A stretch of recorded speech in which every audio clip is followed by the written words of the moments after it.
Un gentil serveur aide une femme étrange tombée dans les toilettes, pour découvrir ensuite qu'elle possède une chaîne de restaurants et tombe amoureuse de lui. C'était une froide soirée d'hiver, et la chaleur à l'intérieur du restaurant de Joe rendait le tintement des couverts et le murmure des conversations feutrées presque réconfortants. Dehors, le vent hurlait contre les fenêtres, envoyant les feuilles virevolter sur les trottoirs vides. À l'intérieur, les gens savouraient des cafés chauds et des hamburgers graisseux, reconnaissant d'être à l'abri. La porte carillonna doucement lorsqu'une femme entra. Elle portait un simple manteau de laine, une écharpe négligemment drapée autour de son cou, et sa posture était raide, tendue, comme si elle retenait quelque chose. Son visage était pâle, des perles de sueur se formaient déjà à ses tempes malgré le froid. Elle regarda rapidement autour d'elle, ses yeux se dirigeant vers le panneau au-dessus des toilettes. Personne ne lui prêta beaucoup d'attention, juste une autre femme fatiguée essayant de traverser la journée. Elle poussa la porte des toilettes, sa main tremblant sur la poignée. À l'intérieur, les néons vacillèrent légèrement alors qu'elle trébuchait vers le lavabo. Son reflet dans le miroir montrait une femme au bord de l'effondrement. Ses lèvres commençaient à bleuir. Elle se serra la poitrine et s'affaissa sur le sol, haletante, luttant pour respirer. Sa vision s'y brûla. Son corps fut secoué de convulsions alors qu'une douleur aiguë lui transperçait la poitrine et le dos, une sensation soudaine et accablante qu'elle ne connaissait que trop bien. Clara Bennett était en train de mourir. Une maladie cardiaque rare et mortelle qu'elle avait cachée à presque tout le monde, celle qui avait déjà menacé sa vie, avait frappé à nouveau. Elle était seule, et cette fois, elle risquait de ne pas s'en sortir. À peine consciente, Clara tendit une main tremblante vers la porte. Ses doigts grattèrent le carrelage froid alors que sa voix se brisait, à peine plus qu'un murmure. « À l'aide, s'il vous plaît. » La porte s'entr'ouvrit. Une femme entra, baissa les yeux et se figea. Clara croisa son regard. « S'il vous plaît, aidez-moi. » La femme recula d'un pas, serrant son sac à main plus fort. « Je suis désolée, marmonna-t-elle.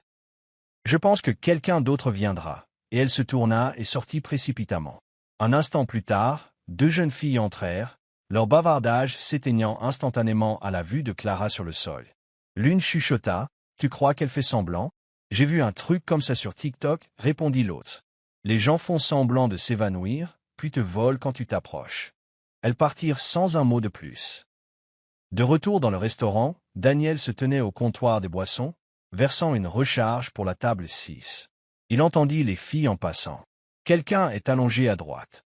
Il tendit le café à un collègue et se dirigea vers les toilettes, ignorant les regards suspicieux des autres. « Monsieur, ce sont les toilettes des femmes. » lui lança un client, mais Daniel ne s'arrêta pas. Il poussa la porte et se figea une demi-seconde en la voyant, une femme allongée sur le sol, les lèvres bleuâtres, les yeux à peine ouverts. « Madame, vous m'entendez » demanda-t-il en s'accroupissant à côté d'elle. Elle cligna lentement des yeux, sa main tressaillant vers lui. Mal à la poitrine. Daniel n'hésita pas. Il vérifia doucement son pouls. Il était faible, irrégulier. Sa respiration était superficielle et sa peau froide au toucher. Sa formation au premier secours, suivie des années auparavant, lui revint en mémoire. Il l'allongea à plat sur le sol, retira sa veste et la couvrit avec. « Tout va bien se passer, » murmura-t-il en composant le 911. « Restez avec moi. Les secours sont en route. » Il parla rapidement et clairement à l'opérateur, donnant l'adresse, décrivant ses symptômes et son état. L'opérateur confirma que l'ambulance était en route. En attendant, il resta à côté d'elle, comptant ses respirations, lui parlant doucement pour la maintenir consciente. « Comment vous appelez-vous » demanda-t-il, même si elle ne pouvait pas répondre. Ses doigts se resserrèrent légèrement sur sa manche. « C'est bien. Restez avec moi. » Le son des sirènes se fit plus fort. Daniel entendit les portes s'ouvrir et les ambulanciers se précipiter à l'intérieur. Il se leva, leur faisant signe. « Par ici » cria-t-il. Ils firent irruption, évaluant immédiatement son état. « Possible dissection aortique thoracique » marmonna l'un d'eux. « Nous devons stabiliser et transporter. » Alors qu'il soulevait Clara sur le brancard, Daniel regardait, le cœur battant. Il n'avait aucune idée de qui elle était. Aucune idée que la femme qu'il venait de sauver était l'une des plus riches propriétaires de restaurants du pays. Pour lui, elle n'était qu'une personne qui avait besoin d'aide quand personne d'autre ne voulait la lui donner. Alors que les médecins l'emmenaient, Clara le regarda une dernière fois à travers ses paupières lourdes. Elle ouvrit la bouche, essayant de parler. Un son s'échappa, rauque et brisé. Daniel tendit la main et lui serra doucement la sienne. « Ça va aller » dit-il doucement. « Vous allez vous en sortir. » Et puis, sans hésitation, il suivit l'ambulance dans la nuit. La chambre d'hôpital était silencieuse, faiblement éclairée par la douce lueur des moniteurs. Le bip rythmé du moniteur cardiaque servait de seule bande sonore au lent retour à la conscience de Clara Bennett. Ses paupières s'entr'ouvrirent, le plafond tournoyant légèrement avant de se stabiliser. Elle était vivante, mais de justesse. Clara avait vécu toute sa vie d'adulte en mouvement. Décision rapide, réunion encore plus rapide, et un empire qui exigeait tout d'elle. En tant que PDG de The Hirt, l'une des chaînes de restaurants en pleine croissance du pays, Clara avait été saluée comme une visionnaire. Une femme qui avait bâti un empire culinaire non pas à partir de capitaux, mais de compassion. Du moins, c'était l'histoire. En vérité, le poids de sa position n'avait jamais été aussi lourd. Seulement 6 mois plus tôt, elle avait découvert que quelqu'un en qui elle avait confiance, son bras droit, un homme qu'elle avait encadré depuis le début, avait manipulé des contrats de fournisseurs, détourné de l'argent et planifié une OPA hostile. Pire encore, il avait noué des alliances au sein de son propre conseil d'administration, usant de charme et de promesses discrètes de modernisation pour détourner le soutien d'elle. Ce n'était pas seulement une trahison, c'était un crève-cœur. Elle avait passé des années à bâtir une entreprise censée être une famille. Et maintenant, cette famille était devenue un champ de bataille. Après des mois de batailles juridiques, de négociations et un quasi-effondrement, Clara s'était temporairement retirée des opérations quotidiennes. Publiquement, cela avait été présenté comme un congé sabbatique. En privé, c'était une question de survie. Pendant son absence, Clara choisissait de Voyager incognito. Pas de maquillage, pas d'assistant, pas de badge nominatif ni de titre. Elle visita de petits restaurants, des cafés en bord de route, des boutiques familiales, tout endroit où la nourriture était servie avec une touche humaine et non avec le vernis d'une marque. Elle voulait se souvenir de ce que c'était que d'être de l'autre côté de la table, de voir si la gentillesse existait encore dans les recoins sauvages et non filtrés du monde. Elle ne s'attendait pas à s'effondrer dans les toilettes d'un restaurant bas de gamme, et elle ne s'attendait certainement pas à ce que la seule personne à l'aider soit un jeune serveur au tablier usé, aux mains sûres et aux yeux sans jugement, seulement de l'inquiétude. Daniel, elle ne connaissait pas encore son nom, mais elle se souvenait de son visage. Il n'avait pas posé de questions, il n'avait pas hésité. Dans un monde devenu cynique et transactionnel, il avait agi par pur instinct, non pour la reconnaissance, non pour la récompense, juste parce que quelqu'un avait besoin d'aide. Ce moment, aussi flou soit-il, était resté avec elle, même maintenant, alors qu'elle était allongée dans son lit d'hôpital. Elle ne savait pas combien de temps elle était restée après l'arrivée de l'ambulance, elle ne savait pas s'il lui avait même demandé son nom, mais elle connaissait le sentiment qu'il avait laissé derrière lui, comme si quelqu'un avait ouvert une porte sur de l'air frais dans une pièce qui avait été scellée trop longtemps. Pour la première fois depuis longtemps, Clara ressentit quelque chose d'inattendu, l'espoir. Un léger coup à la porte la tira de ses pensées. Une infirmière entra, souriant doucement. « Vous êtes réveillée ? C'est bon signe. » Clara hocha lentement la tête. « Depuis combien de temps ? » « Vous avez été inconsciente pendant quelques heures après votre arrivée. Vous avez eu un anévrisme de l'aorte thoracique, probablement déclenché par le stress. Vous avez eu de la chance qu'il vous ait trouvé à temps. » Lui, la voix de Clara était rauque. « Le serveur, il a suivi l'ambulance, a attendu que nous vous stabilisions, puis est parti discrètement. Il n'a pas donné son nom de famille, il voulait juste s'assurer que vous alliez bien. » Clara déglutit difficilement. Il ne savait même pas qui j'étais. L'infirmière pencha la tête. Peut-être que c'est pour ça qu'il a aidé. Lorsqu'elle fut de nouveau seule, Clara fixa le plafond, réfléchissant. Dans son monde, tout le monde avait un intérêt. Chaque geste avait un prix. Même la gentillesse avait des contrats. Mais ce jeune homme lui avait prouvé le contraire en un seul instant. Un souffle, un battement de cœur, un acte de courage instinctif. Il n'avait pas sauvé Clara Bennett, PDG. Il avait sauvé une femme sur le sol, une inconnue. Et ce faisant, il lui avait, sans le savoir, redonné la seule chose qu'elle pensait avoir perdue pour toujours. La foi. 3 semaines après sa sortie de l'hôpital, Clara se tenait de l'autre côté de la rue, en face du même restaurant où tout s'était effondré. Fini le manteau de laine et l'épuisement qui avait hanté ses yeux cette nuit-là. À la place, un jean, un sweat à capuche usée et les cheveux attachés en une queue de cheval lâche. Elle ne ressemblait en rien à la PDG qui faisait la couverture des magazines. C'était intentionnel. Aujourd'hui, elle venait en tant que personne. Elle attendit que le coup de feu du déjeuner commence avant de se glisser à l'intérieur. L'endroit était exactement le même. Des murs légèrement délavés, des bouteilles de ketchup à moitié pleines, des banquettes en vinyle craquelées sur les bords. Et pourtant, quelque chose y semblait maintenant plus chaleureux, plus familier. Puis elle le vit. Daniel. Il essuyait une table, les manches retroussées, le front plissé de concentration alors qu'il alignait les salières et les poivrières avec précision. Il n'avait pas changé, se déplaçant toujours avec une efficacité discrète, offrant toujours de petits sourires aux habitués qui le saluaient par son nom. Il ne la reconnut pas. C'était parfait. Clara s'assit dans la banquette du fond, près de la fenêtre. Elle attendit qu'il la remarque, et quand il le fit, il s'approcha avec la même énergie calme qu'il avait montrée la nuit où il lui avait sauvé la vie. « Bienvenue, dit-il. Vous avez la meilleure place de la maison. Vue sur la fenêtre et loin du bruit de la cuisine. » Clara sourit. « On dirait que vous avez déjà fait ça. » Il sourit. Un peu trop de fois.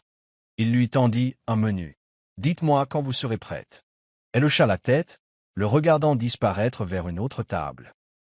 Quand il revint prendre sa commande, elle choisit quelque chose de simple. Un sandwich au fromage grillé et une soupe à la tomate. Il cligna des yeux. « Bon choix. C'est la seule chose qui ne déçoit jamais chez nous. Vous dites ça comme si vous aviez tout essayé sur le menu. » Trop de services tardifs, répondit-il. Finalement, on ne mange plus pour le goût, mais pour survivre. Cela la fit rire. Il parlait par bribes. Rien de profond, rien de personnel, mais quelque chose dans sa manière, simple, sincère, lui donnait envie d'en savoir plus. Quand il apporta sa nourriture, elle prit une profonde inspiration. « Alors, quelle est votre histoire ?» Il a un sortil. « C'est généralement ma réplique, fit-elle en désignant les alentours. La plupart des gens ne restent pas dans des emplois comme celui-ci, à moins d'avoir une raison. » Daniel haussa les épaules, se glissant dans la banquette en face d'elle sans demander. « C'est juste. J'ai grandi à quelques villes d'ici. Je me suis occupé de ma mère jusqu'à son décès. J'ai obtenu une bourse pour une école de cuisine, mais j'ai dû abandonner quand l'argent a manqué. Je travaille depuis. » Clara pencha la tête. « Vous vouliez être chef. »« Toujours, dit-il doucement. Mais les rêves coûtent de l'argent. Le loyer coûte plus cher. » Elle le regarda, voyant les couches sous l'uniforme, l'intellect discret, l'humour, l'honnêteté. Elle se surprit à vouloir en savoir plus. « Vous avez déjà pensé à réessayer ?» Il secoua la tête. « Pas dans les cartes pour le moment. Je gagne des pourboires corrects. Et j'aime être entouré de gens. J'ai l'impression de faire toujours partie de la cuisine, même si je ne suis pas derrière les fourneaux. » Il n'y avait aucune amertume dans sa voix, juste de l'acceptation. C'est ce qui la frappa le plus. Voilà un homme qui lui avait sauvé la vie sans fanfare. Un homme qui avait autrefois rêvé en grand, perdu sa chance, et était resté gentil malgré tout. Elle attrapa son café, puis s'arrêta. « Vous buvez du café après le travail. » Daniel cligna des yeux. « Parfois. »« Bien, » dit-elle en se levant. « Alors vous venez avec moi après votre service, c'est ma tournée. » Il rit, un son doux et surpris. « Juste comme ça? Juste comme ça? Êtes-vous toujours aussi direct? Seulement avec les gens qui le méritent. » Quand son service se termina 1 heure plus tard, ils marchèrent jusqu'au petit café du coin. Ils s'assirent près du fond, tasse à la main, la conversation coulant plus facilement maintenant. Ils parlèrent de livres et de nourriture, du genre de musique qu'on n'écoute que lorsqu'on conduit seul. Ils ne parlèrent pas de qui ils étaient ni de ce qu'ils avaient perdu. Pendant 2 heures, ils n'étaient que 2 personnes partageant de la chaleur. Et pour la première fois depuis longtemps, Clara n'eut pas l'impression de devoir se cacher ou prouver quoi que ce soit. Les semaines suivantes passèrent comme un doux déploiement. Clara devint une habituée du restaurant, pas tous les jours, mais assez souvent pour que Daniel commence son café sans demander. Il riait davantage, s'attardait plus longtemps dans les conversations. Il ne savait toujours pas qui elle était, et elle ne le lui disait toujours pas. Clara n'avait pas prévu que cela dure aussi longtemps. Au début, elle voulait seulement voir l'homme qui lui avait sauvé la vie, puis elle voulait le remercier. Ensuite, elle voulait simplement être près de lui. Un soir, après la fermeture, Daniel la raccompagna jusqu'au coin de la rue. Il se tenait sous la lueur du vieux lampadaire, leur souffle visible dans l'air vif de la nuit. « Vous êtes différente, dit-il. Elle haussa un sourcil. C'est soit un compliment, soit un avertissement. Je le dis dans le bon sens, sourit-il. Vous écoutez, vraiment écoutez. La plupart des gens parlent juste pour s'entendre. Clara détourna le regard. Peut-être que j'en ai eu assez du bruit. Quelle que soit la raison, dit-il doucement. Je suis content que vous soyez là. Elle ouvrit la bouche pour dire quelque chose de vrai, mais le moment fut interrompu par une voix de l'autre côté de la rue. Clara. Elle se tourna instantanément. Un grand homme en manteau se tenait près du trottoir, la regardant avec une reconnaissance indubitable. Sa voix porta. Clara Bennett? De the Hearth? Mon Dieu, je ne vous avais presque pas reconnu. Daniel S. Figia. Le visage de Clara resta calme, mais son silence en disait long. L'homme s'approcha. Je travaillais pour votre division marketing, à l'époque des premières expansions. Je ne m'attendais pas à vous voir ici. Le souffle de Daniel se coupa. Son esprit s'emballa. Clara Bennett? The Hearth? Le nom le frappa comme de l'eau froide. Il recula lentement, ses yeux se plissant. Clara Bennett? Répéta-t-il, plus doucement cette fois. Elle le regarda alors, pleinement, honnêtement. Oui? Daniel cligna des yeux. Vous êtes? Son visage se tordit, non de colère, mais de confusion, la douleur naissant en dessous. Alors, tout ce temps, vous saviez qui j'étais. Vous saviez que je ne vous connaissais pas, et vous m'avez juste laissé. Quoi? Parler de mes rêves ratés, de mes problèmes de loyer? Vous êtes juste restée assise là? Ce n'était pas comme ça, dit-elle doucement. Alors c'était quoi? Demanda-t-il en reculant d'un autre pas. Une sorte d'expérience sociale? Vous me testiez, pour voir si je vous traiterais différemment si je ne savais pas? Non. Vous auriez pu me le dire. J'aurais pu, admit elle, mais je ne l'ai pas fait, parce que j'aimais la façon dont vous me voyez. Que je vous voyais comme normal. Que vous me voyiez tout court. Daniel rit une fois, bref et amer. Pendant tout ce temps, j'ai cru que j'apprenais à connaître quelqu'un qui me comprenait. Il s'avère que je n'étais qu'une histoire que vous n'aviez pas encore écrite. La voix de Clara se brisa, mais elle se ressaisit. Daniel, quand vous m'avez trouvé sur le sol de ces toilettes, je n'étais pas une PDG. Je n'étais rien d'autre qu'une femme terrifiée, brisée, qui pensait qu'elle allait mourir seule. Il détourna le regard. Vous ne connaissiez pas mon nom, et vous m'avez aidé quand même. C'est pour ça que je suis revenu. Parce que vous m'avez rappelé qui j'étais avant tout le bruit. Il ne dit rien. Je n'ai jamais voulu être la version de moi-même que les gens traitent comme une marque. Le silence s'étira entre eux. Finalement, elle dit, doucement, quand vous m'avez sauvé, qui j'étais n'avait pas d'importance. Mais maintenant que vous savez, ça en a, et c'est ce qui fait le plus mal. Daniel expira. Je ne sais pas quoi dire. Vous n'avez rien à dire. Elle recula, sa voix à peine plus qu'un murmure. Mais j'espère qu'un jour vous vous souviendrez de la fille qui voulait juste un café et une conversation, pas du nom derrière 1000 menus. Et sur ce, elle se tourna et s'éloigna, laissant Daniel seul sous le lampadaire, le cœur oscillant entre fierté et douleur. Daniel ne vint pas travailler le lendemain matin, ni le matin suivant. À la fin de la semaine, son nom avait discrètement disparu du planning du personnel. Pas d'adieu, pas de message, juste un vide là où sa chaleur avait été. Il avait quitté le restaurant aussi silencieusement qu'il était entré une fois dans ses toilettes pour sauver une inconnue. Clara revint encore 2 fois, commandant un café qu'elle buvait à peine, assise dans la même banquette près de la fenêtre où ils avaient autrefois parlé de soupe et de seconde chance. Mais Daniel ne franchit plus jamais la porte. Cela faisait plus mal qu'elle ne l'avait prévu.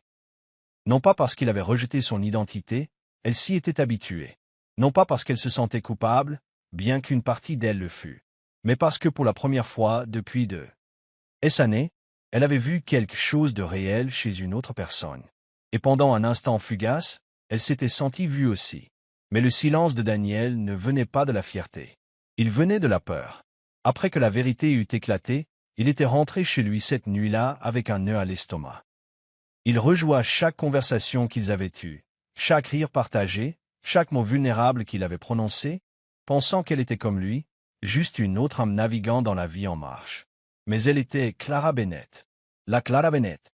Les gens comme elle avaient des équipes de relations publiques, des avocats d'entreprise, des réputations si polies qu'elles pouvaient briller à travers n'importe quel scandale. Les gens comme lui n'avaient rien, juste des mains calleuses, de vieux rêves et l'habitude de travailler jusqu'à la fermeture. Il ne pouvait supporter l'idée que quelqu'un puisse penser qu'il était resté proche d'elle à cause de qui elle était.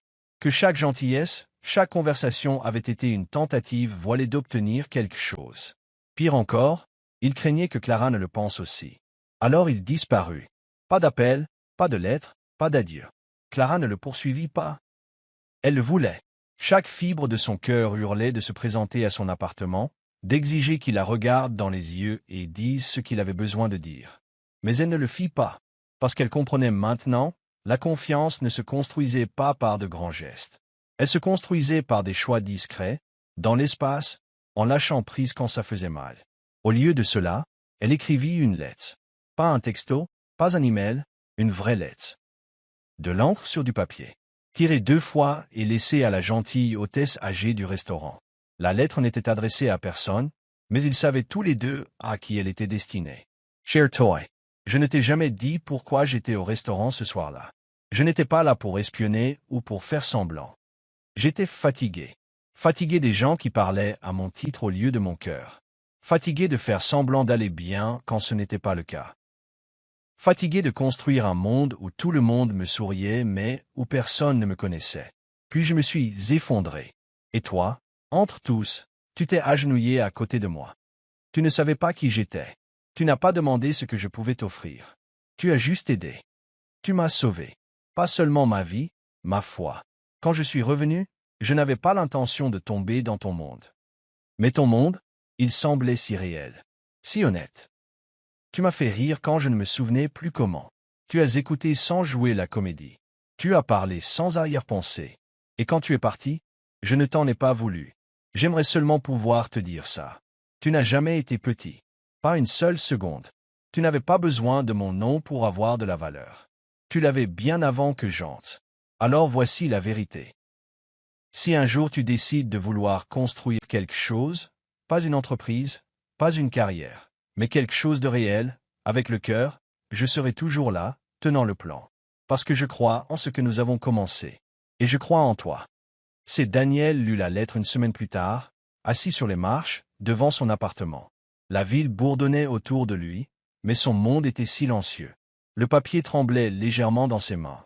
Ce n'était pas une supplique. Ce n'était pas de la culpabilité.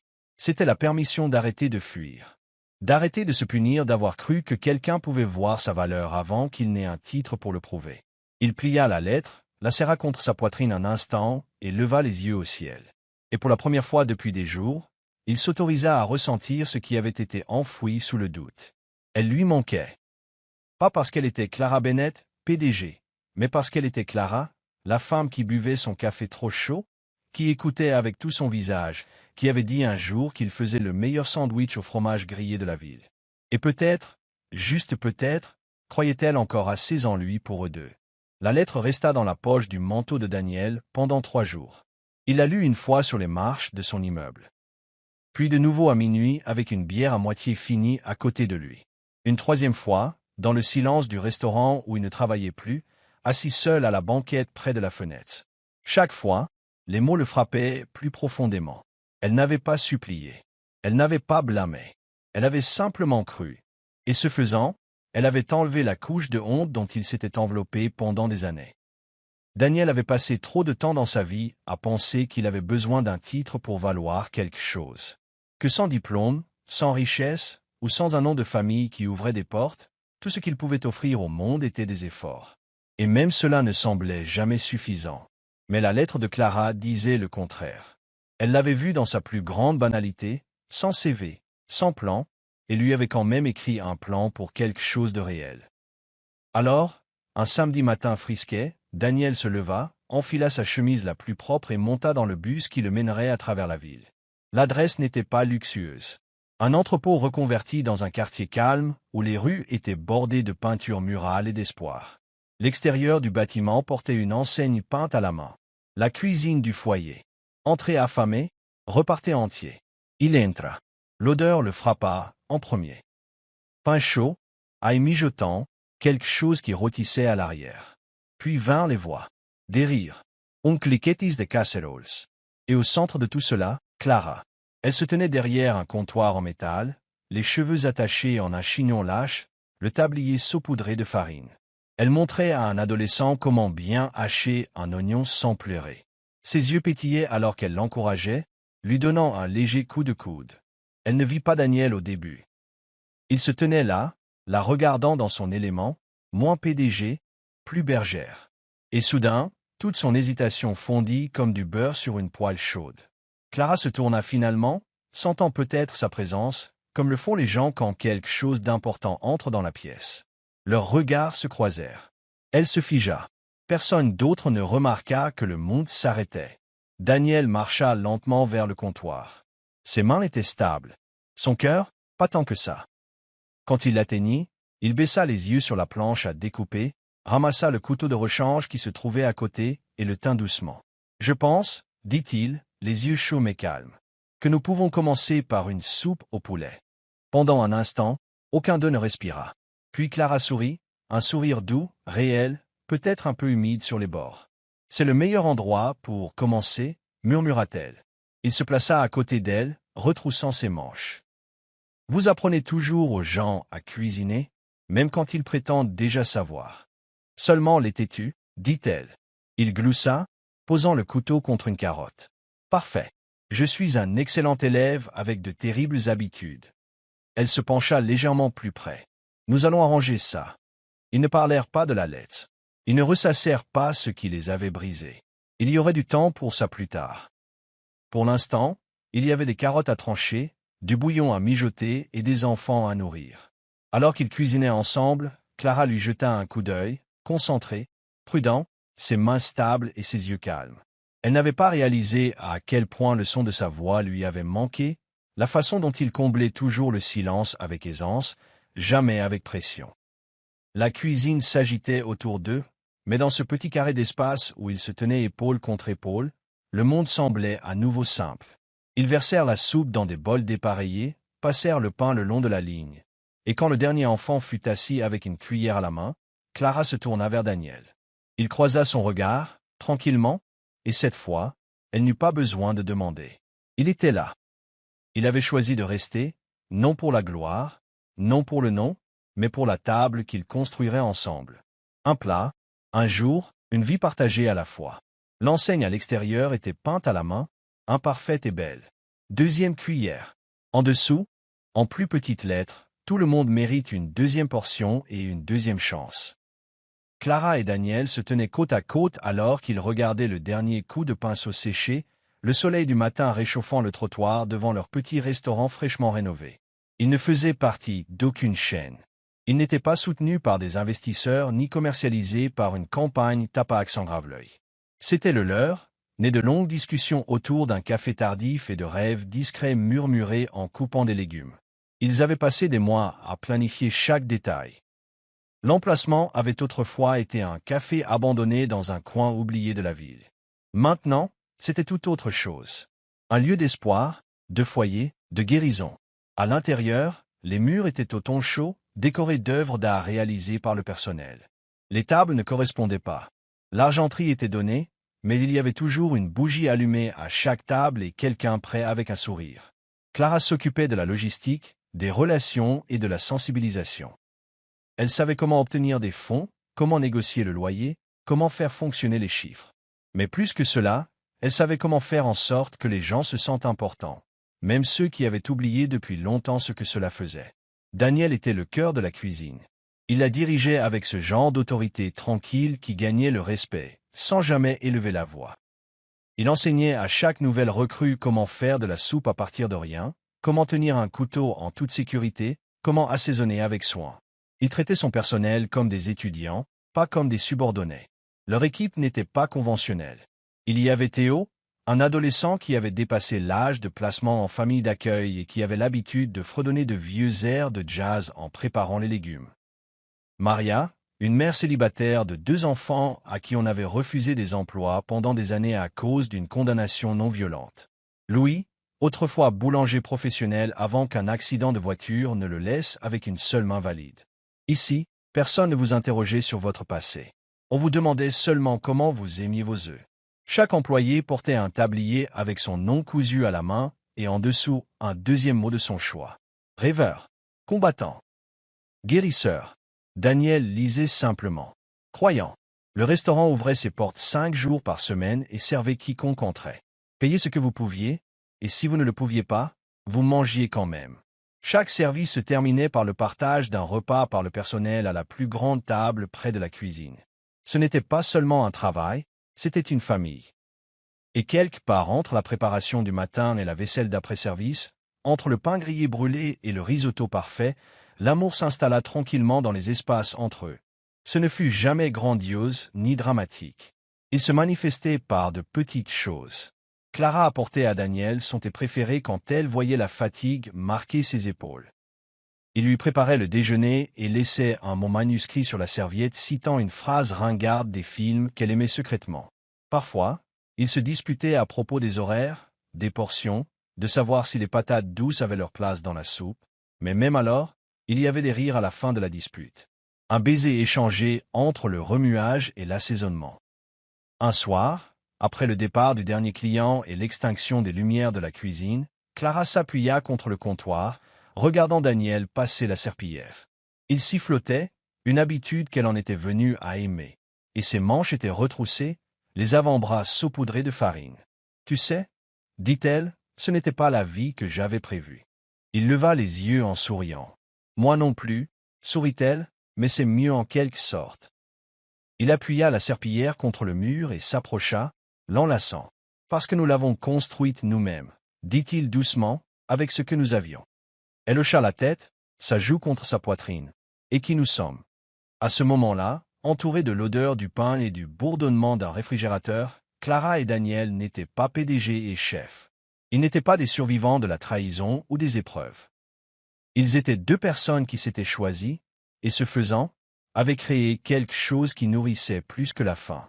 Cela nourrissait l'espoir, une cuillerée à la fois. 3 ans plus tard, le nom deuxième cuillère signifiait quelque chose de bien plus grand que ce que Clara ou Daniel n'avaient jamais imaginé. Cet établissement se trouvait désormais dans 5 États, chacun unique, chacun faisant écho à la même mission. Servir des repas avec dignité et embaucher avec compassion. Ils n'avaient pas d'accord de franchise, pas d'équipe marketing, pas d'influenceurs en ligne les poussant à la viralité. Et pourtant, les gens venaient, non pas parce qu'on leur disait de le faire, mais parce que le monde murmurait. Il y a un endroit où vous serez nourris, vus et accueillis, et c'est réel. Chaque deuxième cuillère était dirigée par quelqu'un dont la vie avait autrefois été négligée. Ancien plongeur devenu directeur général, une adolescente en fugue concevant désormais le menu de saison, une grand-mère autrefois sans abri dirigeant désormais des cercles de prière matinaux avant les heures d'ouverture. Les restaurants ne nourrissaient pas seulement les ventres, ils nourrissaient les avenirs. Et au cœur de tout cela se trouvaient Clara et Daniel. Ils ne s'asseyaient jamais dans un bureau éloigné. Ils tournaient entre les établissements, travaillaient en cuisine en cas de manque de personnel, prenaient des services de nuit quand quelqu'un avait besoin d'une pause. Clara gérait les chiffres, la collecte de fonds, la vision. Daniel gardait les saveurs honnêtes, le personnel encouragé, les fourneaux toujours chauds. Un soir tranquille, après que la dernière vaisselle eût été lavée et les lumières tamisées dans la deuxième cuillère d'origine, un petit groupe se réunit dans la cuisine. Il n'y avait pas de décoration, pas de musique, juste une longue table en bois saupoudrée de farine, quelques bougies vacillant dans des bocaux en verre, et une poignée de personnes qui étaient devenues une famille. C'était le mariage de Clara et Daniel. Elle portait une simple robe en lin. Il portait une chemise blanche aux manches retroussées et un tablier noir, celui avec le mot « croyant » brodé dessus. La cérémonie fut brève. Théo, le premier adolescent qu'ils avaient embauché, officiait avec un script imprimé et des mains tremblantes. Maria lut un poème qu'elle avait écrit la veille au soir. Louis, avec sa seule main valide, joua une mélodie lente sur un vieux clavier cabossé. Quand vint le moment d'échanger les vœux, Clara regarda autour d'elle les murs familiers, la même cuisine où elle s'était autrefois effondrée, seule, effrayée, inconnue, maintenant remplie de lumière, de rire, et de l'homme qui s'était agenouillé à côté d'elle et avait dit « Vous irez bien ». Elle attrapa la main de Daniel et dit doucement « Tu m'as sauvé 2 fois, une fois avec tes mains et encore avec ton cœur. » Cet endroit, ces gens, cette vie, c'est la réponse à une prière que je ne savais pas que je demandais. Daniel, les yeux embués, répondit simplement Tu m'as offert une table quand je pensais ne pas avoir de place. Je débattrai de chaque table après celle-ci avec toi pour le reste de nos vies. » Quand ils s'embrassèrent, la cuisine éclata en applaudissements, le cliquetis des cuillères et des casseroles plus fort que n'importe quelle cloche d'église. Dehors, au-dessus de la porte du restaurant, une nouvelle enseigne en bois avait été accrochée plus tôt ce matin-là. On y lisait « Ceci n'est pas un restaurant, c'est un merci ». Un an plus tard, le soleil s'était couché sur une autre longue journée de hachage, de remuage, de rire, de vie. À l'intérieur de leur petit appartement au-dessus du restaurant, Clara, Daniel et une petite fille nommée Joie étaient assis autour d'une modeste table à dîner. Joie, avec des boucles douces et des yeux curieux, avait été placée en famille d'accueil chez eux il y a un an. Maintenant, elle était à eux, officiellement, infiniment et de tout cœur. Elle serrait une cuillère en bois alors qu'elle remuait fièrement son bol de soupe, déclarant « C'est moi qui l'ai faite ». Daniel lui ébouriffa les cheveux, « La meilleure soupe que j'ai jamais mangée ». Clara lui passa un morceau de pain, ses doigts frôlant les siens. Leurs regards se croisèrent, sans mots, juste l'aisance de l'amour qui avait grandi avec le temps, plus fort que des racines. Il n'y avait pas de caméra, pas de gros titres, juste un repas, une famille et une chaleur qui n'avaient pas besoin d'explications. Parce que certaines histoires ne se terminent pas sous les projecteurs, elles se terminent par un dîner et recommencent le lendemain. Parfois, les plus grandes histoires d'amour ne commencent pas par un coup de foudre parfait, mais par un simple acte de gentillesse. Daniel n'a jamais demandé de reconnaissance, Clara ne s'attendait jamais à être sauvée, mais ensemble, ils ont construit plus qu'un simple restaurant, ils ont construit un refuge, un rappel que le monde recèle encore des gens doux, des repas chauds et des secondes chances.